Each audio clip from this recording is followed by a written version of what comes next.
যে দেশ 1991 সালে প্রথম প্রধানমন্ত্রী পায়, সেই দেশ 2025 সালে এসে কোনো মহিলাকে নির্বাচনে অংশগ্রহণ করতে দেয় না।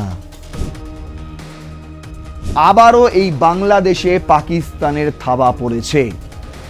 আর পাকিস্তানের যে আদর্শ, মহিলাদের বসিয়ে রাখো, মহিলাদের ঘর দিয়ে বের করো না, বুঝতে পারছেন, সেই আদর্শই এবার চাষ হচ্ছে বাংলাদেশে।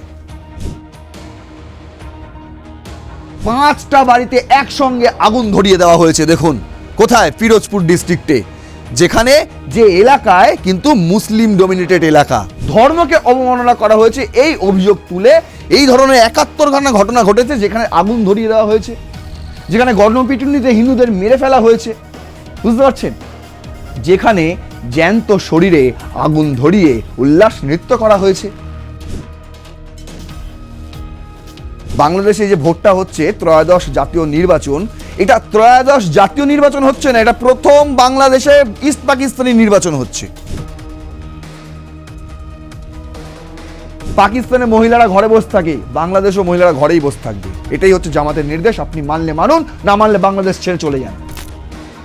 জামায়াতে ইসলাম প্রার্থীদের প্রচারের জন্য 1.5 কোটি টাকা করে দিচ্ছে এক একটি আসনে। 300 আসনে কত টাকা হিসাব করে নিন। এত টাকা কোথা থেকে পাচ্ছে জামায়াতে ইসলাম?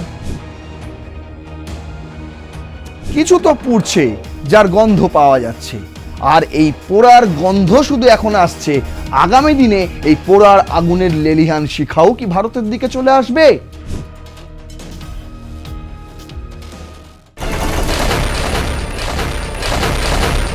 প্রয়াত বাংলাদেশের প্রথম মহিলা প্রধানমন্ত্রী খালেদা জিয়া, ছেলে তারেক রহমান 25শে ডিসেম্বর দেশে ফেরার 5 দিনের মাথায় এই ধরনের ঘোষণা এলো বিএনপির থেকে এবং বাংলাদেশের এই মুহূর্তে অন্তর্বর্তী সরকারের প্রধান উপদেষ্টা এবং সরকারের কাছ থেকে। তিনি ইতিমধ্যেই ডক্টর মোহাম্মদ ইউনূস জাতির উদ্দেশ্যে ভাষণ দিয়েছেন এবং 3 দিনের রাষ্ট্রীয় শোকের কথা বলেছেন। কিন্তু আমি আজ খালেদা জিয়াকে নিয়ে বিশেষ কিছু বলবো না।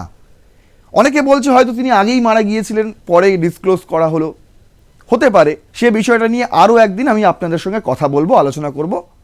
কিন্তু আজ আমাদের মূল ফোকাসড থাকবে যে খালেদা জিয়া, যার জীবনাবসান ঘটল, সেই খালেদা জিয়া কিন্তু 1991 সালে বাংলাদেশের প্রথম মহিলা প্রধানমন্ত্রী হয়েছিলেন। আর আজ 2025 সাল, প্রায় 34-35 বছর। এই বছরে মানুষ উন্নতি করবে না অবনতি করবে, আপনি বলুন তো? হ্যাঁ, বলতেই পারেন আফগানিস্তান, তারা আগে অনেক উন্নত ছিল, এখন তাদের অবনতি হয়েছে। সেদিক থেকে আফগানিস্তান যদি আপনাদের আদর্শ হয়, তাহলে আপনারা ঠিকই আছেন, ঠিক পথেই যাচ্ছেন। কিন্তু একটা স্বাভাবিক গণতান্ত্রিক সুষ্ঠু দেশ কখনো 34 বছর পেরিয়ে গিয়ে অবনতির চূড়ায় পৌঁছে যেতে পারে? তার কারণ আজকে বাংলাদেশের চিত্রটা ঠিক তেমন। যে দেশ 1991 সালে প্রথম প্রধানমন্ত্রী পায়, সেই দেশ 2025 সালে এসে কোনো মহিলাকে নির্বাচনে অংশগ্রহণ করতে দেয় না। এটা বুঝতে হবে আপনাদের। শুধু তো প্রধানমন্ত্রী নয়, সেই সময় থেকে আপনি চলে আসুন। শেখ হাসিনা কখনো প্রধানমন্ত্রী, খালেদা জিয়া কখনো প্রধানমন্ত্রী। তারা কি শুধু দেশ সামলেছে? না, আওয়ামী লীগ, বিএনপির মতন বৃহৎ রাজনৈতিক দলও তারা সামলেছেন। সেই সমস্ত দলের তারা চেয়ারপারসন ছিলেন, বুঝতে পারছেন? একটা রাজনৈতিক দল তারা সামলেছেন, গোটা সংগঠনটা। আর আজ দেখুন তাসনিম জারাকে সরে যেতে হচ্ছে। কেন? কি কারণে? তার কারণ আবারও এই বাংলাদেশে পাকিস্তানের থাবা পড়েছে। আর পাকিস্তানের যে আদর্শ, মহিলাদের বসিয়ে রাখো, মহিলাদের ঘর দিয়ে বের করো না, বুঝতে পারছেন, সেই আদর্শই এবার চাষ হচ্ছে বাংলাদেশে। যে বাংলাদেশে 1971 সালে মুক্তিযুদ্ধে মহিলাদের কিভাবে বলি হতে হয়েছিল আপনারা তো জানেন সেই সমস্ত কথা। এবং তারপরেও যারা বীর যোদ্ধা মহিলা যারা ছিল, তারা কিন্তু হাতে অস্ত্র তুলে নিয়েছিল, এই পাকিস্তানের বিরুদ্ধে তারা যুদ্ধও করেছিল।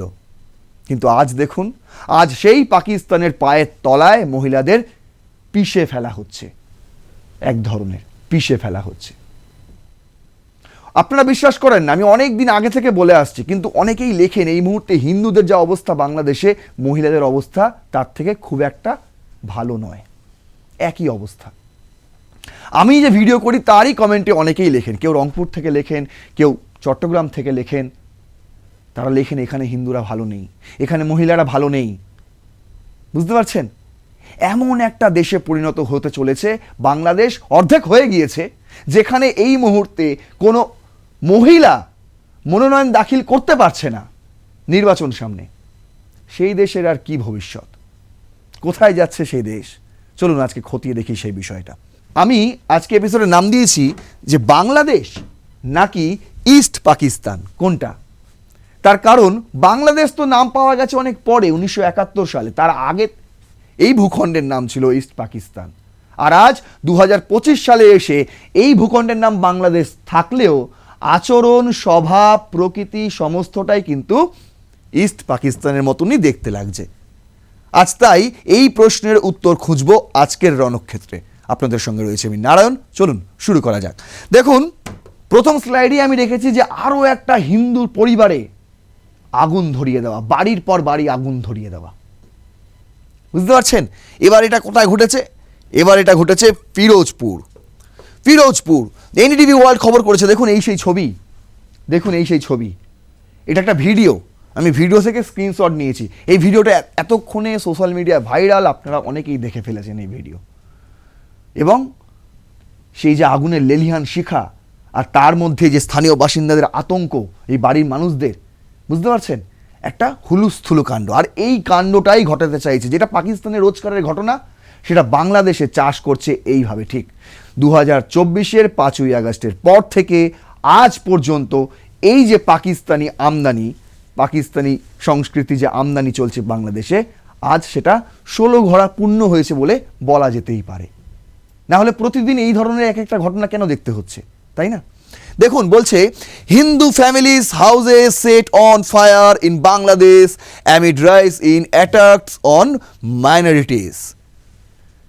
এটা একটা নবতম সংযোজন, মাইনরিটির ওপর অ্যাটাকসের ঘটনায় বাংলাদেশে। এটা একটা নবতম সংযোজন।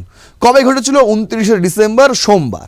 Amid increasing violence against minorities in Bangladesh, at least 5 houses of a Hindu family were set on fire in Dumbritola village in the Muslim dominated nation's Pirojpur district. 5টা বাড়ি, একটা পরিবারের, তাদের দোষ কি? তারা হিন্দু। 5টা বাড়িতে একসঙ্গে আগুন ধরিয়ে দেওয়া হয়েছে। দেখুন কোথায়? ফিরোজপুর ডিস্ট্রিক্টে, যেখানে যে এলাকায় কিন্তু মুসলিম ডমিনেটেড এলাকা। কি বলছে? The incident occurred on December 28, over a week after 29-year-old garment worker Dipu Chandra Das was attacked by a mob, lynched, and his body set on fire over blasphemy allegations in Mymensingh on December 8. 18ই ডিসেম্বরে দীপু চন্দ্র দাসকে ওইভাবে হত্যাকাণ্ডের পর আপনারা দেখেছেন আরও অনেকগুলো ঘটনা। ঢাকায় বিস্ফোরণ হয়ে গেল, সিয়াম মজুমদার নামে একজন মারা গেল। বুঝতে পারছেন? অমৃত মণ্ডল, তাকে গণপিটুনিতে মেরে দেওয়া হলো। কি তার বিরুদ্ধে অভিযোগ? তিনি নাকি চাঁদাবাজি করছিলেন। এই মুহূর্তে বাংলাদেশে কারা চাঁদাবাজি করেন না বলুন তো? এই যে ওসমান হাদি মারা গেলেন, তিনি তো প্রকাশ্য দিবালোকে চাঁদাবাজি করতেন, আবার রিল বানাতেন, দেখাতেন যে লোক আমাকে টাকা দিচ্ছে। আসলে তা নয়। বুঝতে পারছেন? আসলে তা নয়। ভেতরের খবর আপনাকে জানতে হবে। চাঁদাবাজি কে করে না? আর যদি চাঁদাবাজি করে থাকে, কি করে সাহস হয় একটা ওই ধরনের, যেখানে এখন বাংলাদেশে হিন্দুদের দেখলেই কেটে ফেলা হচ্ছে, খুন করে দেওয়া হচ্ছে, এরকম একটা ব্যাপার, সেখানে দাঁড়িয়ে একটা হিন্দু ছেলের কি করে সাহস হয় চাঁদাবাজি করার?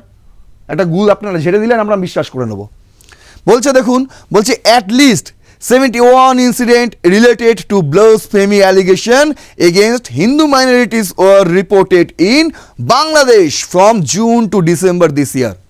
এই বছরেই জুন থেকে ডিসেম্বর মাস, মাত্র এই কটা মাস, এই কটা মাসেই 71 খানা এই ধরনের ঘটনা ঘটেছে, যেখানে বলা হচ্ছে নাকি ধর্মকে অবমাননা করা হয়েছে। ব্লাসফেমির ঘটনা, ধর্মকে অবমাননা করা হয়েছে, এই অভিযোগ তুলে এই ধরনের 71 খানা ঘটনা ঘটেছে, যেখানে আগুন ধরিয়ে দেওয়া হয়েছে, যেখানে গণপিটুনিতে হিন্দুদের মেরে ফেলা হয়েছে। বুঝতে পারছেন? যেখানে জ্যান্ত শরীরে আগুন ধরিয়ে উল্লাস নৃত্য করা হয়েছে। এই ধরনের 71খানা ঘটনা ঘটেছে, আমি বলছি না। কে বলছে দেখুন, the human rights Congress for Bangladesh minorities, HRCBM, এটা বাংলাদেশেরই একটা সংগঠন। সেই সংগঠনই এই তথ্য জানাচ্ছে। কে করেছে খবর? NDTV world. কি বলছে? The HRCBM document cases from more than 30 district. বুঝতে পারছেন, সবচেয়ে বেশি 30টি জেলায় এই ধরনের ঘটনা ঘটেছে। সেগুলো কোনগুলো? চাঁদপুর, চট্টগ্রাম, দিনাজপুর, লালমনিরহাট, সুনামগঞ্জ, খুলনা, কুমিল্লা, গাজীপুর, টাঙ্গাইল এবং সিলেট। এই ধরনের জায়গাগুলোতে হিন্দুদের ওপর অত্যাচার সবচেয়ে বেশি হয়েছে। এবং আপনাদের বললাম, মাত্র জুন থেকে ডিসেম্বর এই মেয়াদ যাবত, এই মেয়াদেই 71খানা ঘটনা ঘটেছে। কে বলছে? HRCBM, বাংলাদেশের human rights Congress for Bangladesh minorities, এই সংগঠন এই তথ্য তুলে ধরেছে। এবার দেখুন, বাংলাদেশে যে হিন্দুদের ওপর অত্যাচার হচ্ছে একের পর এক, আপনাদের যে আমি দেখাচ্ছি ধারাবাহিকভাবে ঘটনা ঘটে যাচ্ছে। এই ঘটনা যে আমি পাশাপাশি এটাও বলছি, এটা কিন্তু বাংলাদেশের সংস্কৃতি ছিল না, কখনোই ছিল না। এই সংস্কৃতি আমদানি করা হচ্ছে পাকিস্তানের কাছ থেকে। আর আজ সেই সংস্কৃতির মানে পাকিস্তানি সংস্কৃতির বাংলাদেশে 16 ঘরা পূর্ণ হয়েছে। আর সেই কারণেই আপনি প্রতিদিন নতুন নতুন ঘটনা দেখতে পাচ্ছেন, যেখানে হিন্দুদের ওপর অত্যাচার হচ্ছে, যেখানে নারীদের ওপর অত্যাচার হচ্ছে। বুঝতে পারছেন? দেখুন, আর সেই কারণে এই মুহূর্তে শুধু ভারতে নয়, বিশ্ব জুড়ে সমস্ত মানবাধিকার সংগঠন, সমস্ত ধর্মীয় সংগঠন বাংলাদেশের ছিছি করছে, ঘৃণা করছে, তারা নিন্দে করছে, সমালোচনা করছে। ডেকান হেরাল্ড ছেপেছে দেখুন, Shia body condemns atrocities against Hindu minorities in Bangladesh. Shia body, ভারতে যে সিয়া বডি রয়েছে এবং সমস্ত জায়গায়, যে বলছে the all India Shia personal law board, AISPLB, এই সংগঠনটা সানডে, রবিবার, condemned the atrocities against Hindu minorities in Bangladesh, saying Islam prohibits the killing of any innocent person and those doing so in the name of regional should refrain from it. দেখুন, এই doctor Mohammad ইউনূসের ছবি জ্বালানো হয়েছে, বাংলাদেশের পতাকা পোড়ানো হয়েছে। আর কি বলা হচ্ছে? এই শিয়া সংগঠন কি বলছে? এই যে AISPLB, তারা বলছে ইসলাম কখনো কোনো ইনোসেন্ট ব্যক্তিকে প্রহার করার, গণধুলোই দেওয়ার পক্ষে কথা বলে না। তারা বলছে এই কথা। আর এই ধরনের ঘটনা যারা ঘটাচ্ছে, তারাও যে প্রকৃতপক্ষে ইসলাম ধর্ম মেনে চলছে, এটাও বলা যায় না। বুঝতে পারছেন? পাকিস্তান নিজেদেরকে আলাদা করেছিল, মুসলিম রাষ্ট্র চেয়েছিল, একটা ধর্মের নামে একটা আলাদা রাষ্ট্র হয়েছিল। কিন্তু আপনারা বলুন তো, আপনারা বাঙালি হিসেবে বলুন তো, যারা বাংলাদেশবাসী, যতদিন পর্যন্ত আপনাদের বাপ দাদাদের জিজ্ঞাসা করবেন, এখন তো তরুণ প্রজন্ম পুরো ছিটকে গেছে, তাদের কোনো ইনফরমেশন নেই। তারা বলছে আমরা ঘেটে দেখলাম 1971 সালে পাকিস্তান ভারতের কাছে স্যারেন্ডার করেছিল। কেন ঘাটতে হবে ভাই? তোরা ইতিহাস পড়িসনি? পাঠ্য বইতে নেই? কেন ইন্টারনেট ঘাটতে হবে আজকে? মানে এই তো অবস্থা, এই তো শিক্ষার হাল তরুণদের। এই শিক্ষা নিয়ে তারা আবার বিপ্লব করে। বুঝতে পারছেন? যাই হোক, ওই কথা আমি যাচ্ছি না। আমার মূল কথা হলো এটাই, যে পাকিস্তান থেকে এই সংস্কৃতি যে আমদানি চলছে এবং হয়ে গেছে, সেটা আপনাদের আজকে আমি বিষয়টা পরিষ্কার করছি। দেখুন, বলছে সিয়া বডি বলছে যে কোনো ইনোসেন্ট ব্যক্তিকে মারার কথা বলে না ইসলাম। আর পাকিস্তান যে জিনিসটা করে, তারা তো ইসলাম মানেই না। পাকিস্তান হয়েছিল মুসলিম রাষ্ট্র, একটা ধর্মের জন্য রাষ্ট্র হয়েছিল, কিন্তু তারা ওই ধর্মটাকেই মানে না। বুঝতে পারছেন? যদি ধর্ম মানতো, তাহলে পাকিস্তান আজকে গোটা বিশ্বের কাছে সবচেয়ে উশৃঙ্খল, সবচেয়ে জঙ্গিবাদী রাষ্ট্রে পরিণত হতো না। কি বলছে? হিন্দুস্তান টাইমস করছে, বলছে OIC on Hindu man's lynching in Bangladesh contrary to what country's constitution says. বলছে কি? বলছে যে সংবিধান যেটা বলছে তার পরিপন্থী কি করে ঘটনা ঘটে, তাই না? একটা সংবিধান, বাংলাদেশের সংবিধান এখনো আছে, এখনো তো জুলাই সনদ সংবিধান হয়নি। সে তো 12 তারিখ দেখা যাবে গণভোটে কি ভোট পড়ে না পড়ে। ইতিমধ্যেই নাহিদ ইসলামরা একদম প্রচার করতে শুরু করে দিয়েছে, ওসমান হাদিকে ভুলে গেছে। গণভোটে হ্যাঁ লিখতেই হবে ভাই, এরকম একটা ব্যাপার। ঠিক আছে? তো সেখানে দাঁড়িয়ে যে সংবিধান এখনো বর্তমান, সেই সংবিধান বলছে সর্বধর্মকে সম্মান করতে। আর আপনি কি করছেন? আসাউদ্দিন ওয়াইসি তিনি হচ্ছেন অল ইন্ডিয়া মিমের প্রধান চিফ। তিনি কি বলছেন? সোমবার বলেছেন, expressed concern over recent violent protest in Bangladesh and condemned the killing of 27-year-old Hindu man Dipu Chandra Das who was lynched in Bangladesh, Mymensingh. Earlier this month, OIC described the incident as extremely unfortunate and called for the protection of minorities. বুঝতে পারছেন? তিনি নিজে ভারতের সংখ্যালঘু এবং সংখ্যালঘুদের নেতা হিসেবেই মানা হয় আসাউদ্দিন ওয়াইসিকে। তিনি বলছেন বাংলাদেশে যেটা ঘটছে সেটা হচ্ছে এক্সট্রিমলি আনফরচুনেট। বুঝতে পারছেন? আর তিনি বলছেন যে এই ধরনের যে সংখ্যালঘুদের ওপর এই ধরনের অত্যাচার বন্ধ করতে হবে, এর বিরুদ্ধে প্রতিবাদ করতে হবে, জেগে উঠতে হবে, বিক্ষোভ করতে হবে। তিনি বলছেন, তিনি হিন্দুদের হয়ে সওয়াল করছেন, এদিকে সিয়াবাডি হিন্দুদের হয়ে সওয়াল করছে, কিন্তু বাংলাদেশের অন্তর্বর্তী সরকার তাদের চোখ মুখ খুলছে না। তারা চাইছে কোনো মতে জামাতকে নিয়ে একটা সরকার গঠন করতে হবে, সেখানে বিএনপি, টিএনপি, আওয়ামী লীগ সবাইকে বাদ দিয়ে দিতে হবে, যাতে এরা কোনো রকম আসন টাসন না পায়। আমি জামাতকেই জেতাবো, জামাত আমার ভালো। কারণ কি? তার কারণ একমাত্র জামাতে ইসলাম যে সংগঠন বাংলাদেশেও রয়েছে, যে সংগঠন পাকিস্তানেও রয়েছে, যে সংগঠন আরও বিভিন্ন মুসলিম রাষ্ট্র আপনি খুঁজে দেখুন, এই জামাতে ইসলাম বলে একটা সংগঠন আপনি পেয়ে যাবেন, এবং কি ভারতেও রয়েছে। বুঝতে পারছেন? এরা কিন্তু মূলটা হচ্ছে এক, মূলটা এক, চারিদিকে শাখা প্রশাখা ছড়িয়ে রেখেছে, এরকম একটা ব্যাপার। মূলটা কোথায়? মূলটা কিন্তু পাকিস্তানে। আপনাকে বুঝতে হবে। আমি কেন বলছি যে পাকিস্তান ভোট করাচ্ছে, একদম লাস্ট স্লাইডে গিয়ে আপনাদের বলে দেবো। বাংলাদেশে যে ভোটটা হচ্ছে ত্রয়োদশ জাতীয় নির্বাচন, এটা ত্রয়োদশ জাতীয় নির্বাচন হচ্ছে না, এটা প্রথম বাংলাদেশে ইস্ট পাকিস্তানি নির্বাচন হচ্ছে। এত বড় কথা বলে দিলাম, কেন বললাম? আমি একদম লাস্ট স্লাইডে আপনাদের এটা আমি খোলসা করব। দেখুন, এবার দেখুন কি অবস্থা নারীদের। খালেদা জিয়া তিনি 1991 সালে বাংলাদেশের প্রথম মহিলা প্রধানমন্ত্রী হয়েছিলেন, আর আজ 2025-এ বাংলাদেশে মহিলাদের কি অবস্থা। দ্য টেলিগ্রাফ করেছে, how things have got worse for women of Bangladesh in Mohammad Yunus regime. Mohammad ইউনুসের আমলে এই মুহূর্তে বাংলাদেশে মহিলাদের কি অবস্থা, কতটা অবনতি হয়েছে সেটাই দেখব। বলছে এই যে খবরটা, এই যে হেডলাইনটা আমি রেখেছি, এই হেডলাইন দিয়ে আপনি খবরটা সার্চ করে পড়তে পারেন। এই পুরো খবরটা রাখিনি, কয়েকটা প্যারা, দুটো প্যারা মোটে রেখেছি। কিন্তু এই প্যারাটা কে বলছেন? এই প্যারাটা বলছেন একজন মহিলা সাংবাদিক, তিনি বাংলাদেশে এই মুহূর্তে রয়েছেন এবং 2024-এর 5ই আগস্ট থেকে তিনি ধারাবাহিকভাবে বাংলাদেশের এই মুহূর্তে যে বর্তমান অবস্থা সেই নিয়ে তিনি প্রতিবেদন লিখছেন। হোয়াটসঅ্যাপে কথোপকথনে তিনি তার স্বীকারোক্তি জানিয়েছেন তারই এক সহকর্মীকে, যিনি ভারতে অবস্থান করেন। আমি কারোর নাম নিচ্ছি না, কারোর নাম নেওয়াও হয়নি প্রতিবেদনে, কিন্তু তিনি যেটা বলছেন সেটা খালি পড়ুন।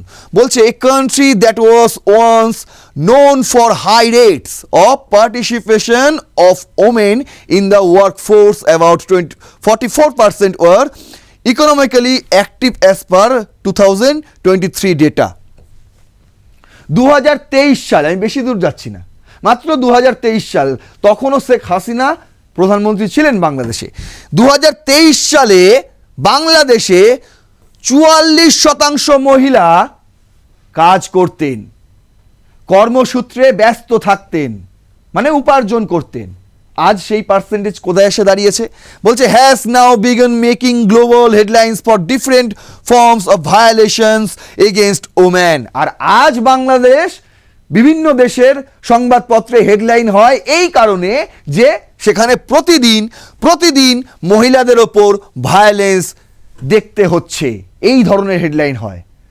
বুঝতে পারছেন? এক সময় 2023, মাত্র 2 বছর আগের কথা বলছি, 2023-এ যখন বিশ্বের সংবাদ মাধ্যমগুলিতে এরকম হেডলাইন হতো যে বাংলাদেশে 44% মহিলা উপার্জনকারী, আর আজ হেডলাইন হচ্ছে বাংলাদেশে মহিলাদের ওপর অত্যাচার চূড়ান্ত সীমায়। দুটোর মধ্যে তফাৎ আপনি বুঝে নিন। বলছে from incident of vandalism of functions attend by actress to mass protest at venues hosting women's football matches the country has really seen it all in the last 16 months. 16 মাসে কি দেখতে হয়েছে, কি দেখতে হয়েছে? বলছে ফাংশন, সেখানে ভাঙচুর হয়ে গেছে, মহিলাদের ছিল, অ্যাক্ট্রেসের আসার কথা ছিল, কোনো নায়িকার, ভাঙচুর কোথায়?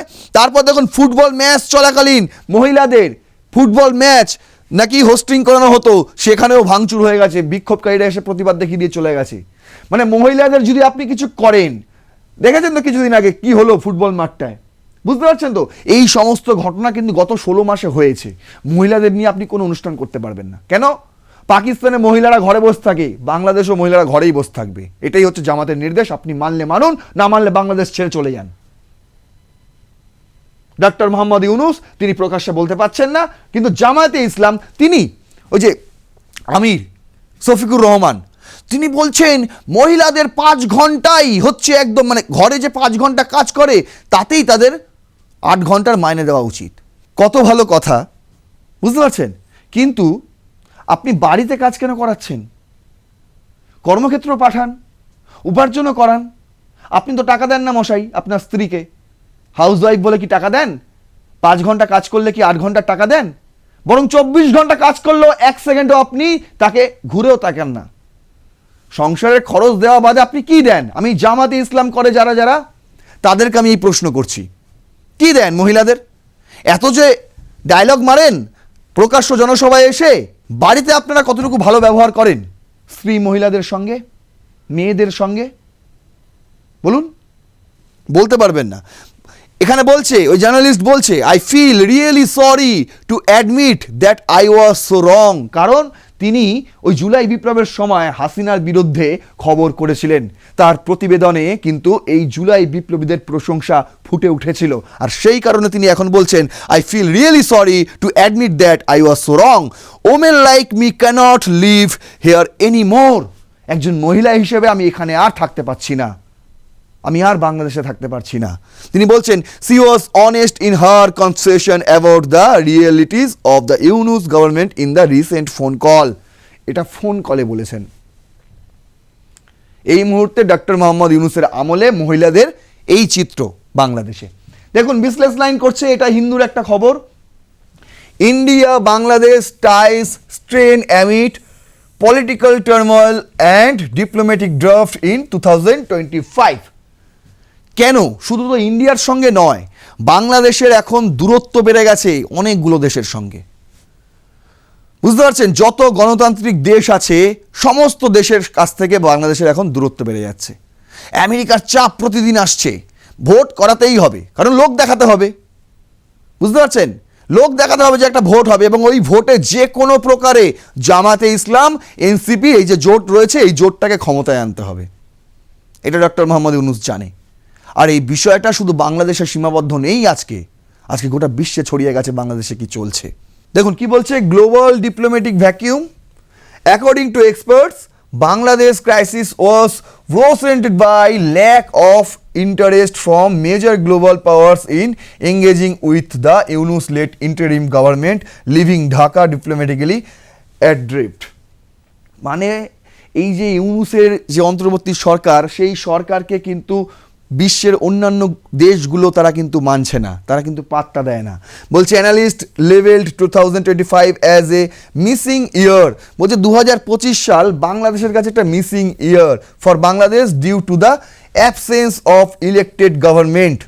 কোনো নির্বাচিত সরকার নেই সেখানে, সেই কারণে 2025 সালে বাংলাদেশকে কেউ ঘুরেও তাকায়নি বাংলাদেশের দিকে। কি বলছে? During this time major embassies engaged more than political parties poised to form the next government rather than with the interim administration. যতক্ষণ না কোনো নির্বাচিত সরকার আসছে ততক্ষণ কোনো দেশও আগ্রহী নয় বাংলাদেশের দিকে নজরপাত করতে, কোনো দেশও আগ্রহী নয়। বলছে former ambassador Mahfuzur Rahman told PTI. বাংলাদেশের প্রাক্তন রাষ্ট্রদূত মাহফুজুর রহমান পিটিআইকে বলছে যে Bangladesh went through 2025 with no clear foreign policy detective. বুঝতে পারছেন? তাদের কোনো বিদেশ নীতি ছিল না এই 2025 সালে, কোনো বিদেশ নীতি ছিল না, কোনো সরকারি নেই, বিদেশ নীতি কি থাকবে? বলছে and no important country engage Dhaka with any deep throat. বুঝতে পারছেন, কোনো ভাবনা চিন্তায় কোনো ইম্পর্টেন্ট কান্ট্রি, গুরুত্বপূর্ণ দেশ বাংলাদেশের সঙ্গে আলোচনা করতে, বৈঠক করতে আগ্রহ দেখায়নি। আপনাদের মনে থাকবে নিশ্চয়ই, ডক্টর মোহাম্মদ ইউনূস ব্রিটেনে গিয়েছিলেন, কিন্তু ব্রিটেনের প্রধানমন্ত্রী তার সঙ্গে দেখা করেননি। এই একটা আমি উদাহরণ খালি দিলাম। বলছে পাকিস্তান ফ্যাক্টর এমার্জ, এতে পাকিস্তানি ফ্যাক্টর কিন্তু যোগ হয়েছে। কি বলছে Rahman, who had serve as the deputy high commissioner in Islamabad. এই যে রহমান, যার বক্তব্যে এই হেডলাইন করেছে দ্য হিন্দুর বিজনেস লাইন, তিনি কিছুদিন পাকিস্তানেও ডেপুটি হাই কমিশনার হিসেবে নিয়োগ ছিলেন। তিনি বলছেন পাকিস্তান ফ্যাক্টর এমার্জ, কারণ এখানে পাকিস্তানি ফ্যাক্টর যোগ হয়েছে। রহমান, এই Rahman who had serve as the deputy high commissioner in Islamabad, এই যে রহমান যার বক্তব্যে এই হেডলাইন করেছে দ্য হিন্দুর বিজনেস লাইন, সে রহমান কিছুদিন পাকিস্তানেও ডেপুটি হাই কমিশনার হিসেবে কাজ করেছেন। তিনি বলছেন Pakistan pursued an active diplomacy with Bangladesh. বুঝতে পারছেন, পাকিস্তান এই মুহূর্তে কিন্তু বাংলাদেশের সঙ্গে কূটনীতি চালিয়ে যাচ্ছে, অ্যান্ড ঢাকা রেসপন্ড টু ইট, ঢাকাও এতে কিন্তু রেসপন্ড করছে। Weather knowingly or unknowingly the impact or the course it will lead to. বুঝতে পারছেন, আপনি জানেন আর না জানেন, এই মুহূর্তে বাংলাদেশে পাকিস্তানের ছায়া কিন্তু সর্বত্র।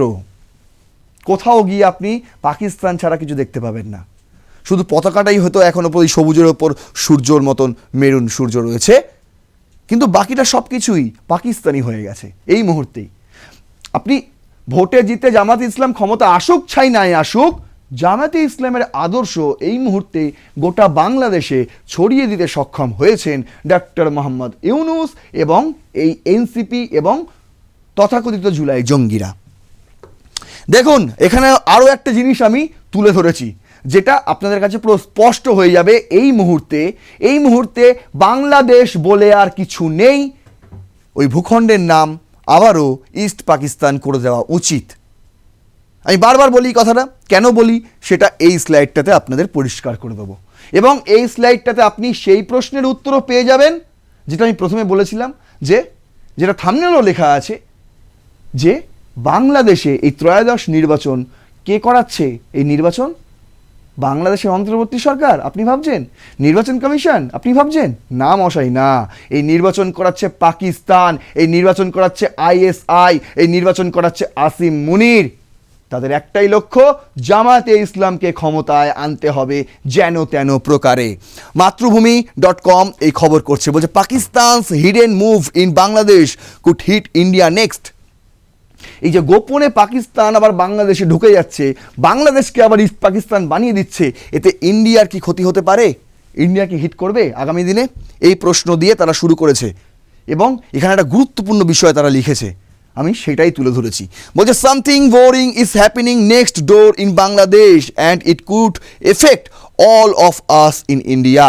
বাংলাদেশে কিছু তো একটা ঘটছে, বুঝতে পারছেন, কিছু তো পুড়ছে যার গন্ধ পাওয়া যাচ্ছে, আর এই পোড়ার গন্ধ শুধু এখন আসছে, আগামী দিনে এই পোড়ার আগুনের লেলিহান শিখাও কি ভারতের দিকে চলে আসবে?